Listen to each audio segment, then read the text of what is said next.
परिचय। स्मिता अपने दोस्तों के साथ खेलते समय एक चमकीले लाल रंग का पंख देखती है।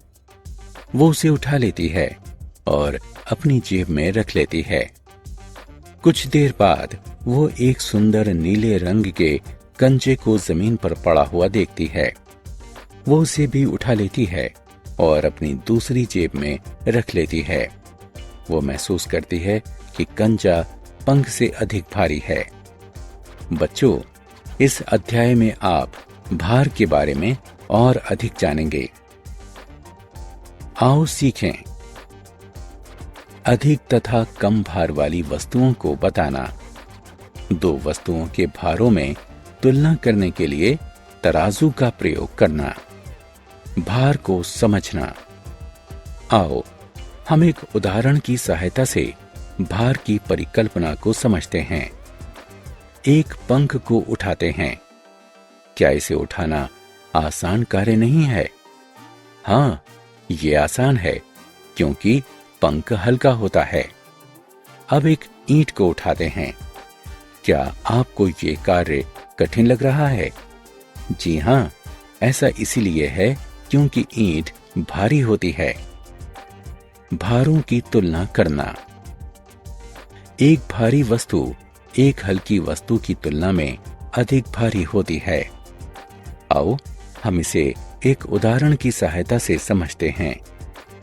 एक तरफ एक पानी से भरा हुआ गिलास लेते हैं और वहीं दूसरी तरफ एक पानी से भरा हुआ मग लेते हैं। अब दोनों को उठाने का प्रयास करते हैं। आपको क्या लगता है कि किसे उठाना अधिक आसान है? जी हाँ, बिल्कुल सही।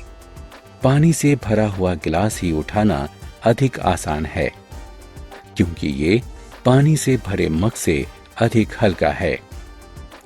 इस प्रकार से हम कह सकते हैं कि जिन वस्तुओं को आसानी से उठाया जाता है वे कठिनाई से उठाई जाने वाली वस्तुओं की अपेक्षा अधिक हल्की होती हैं। आओ खेलें। वाक्य पूरा करने के लिए सही विकल्प को उठाकर रिक्त स्थानों की पूर्ति करें। तराजू की सहायता से तुलना करना। इस चित्र को देखें। आपने इस वस्तु को कहां देखा है?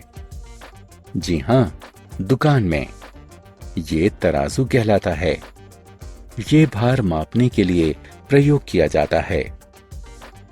एक सेब बेचने वाला दुकानदार तराजू के एक पलड़े में सेब तथा दूसरे पलड़े में भार रखकर सेब का भार मापता है।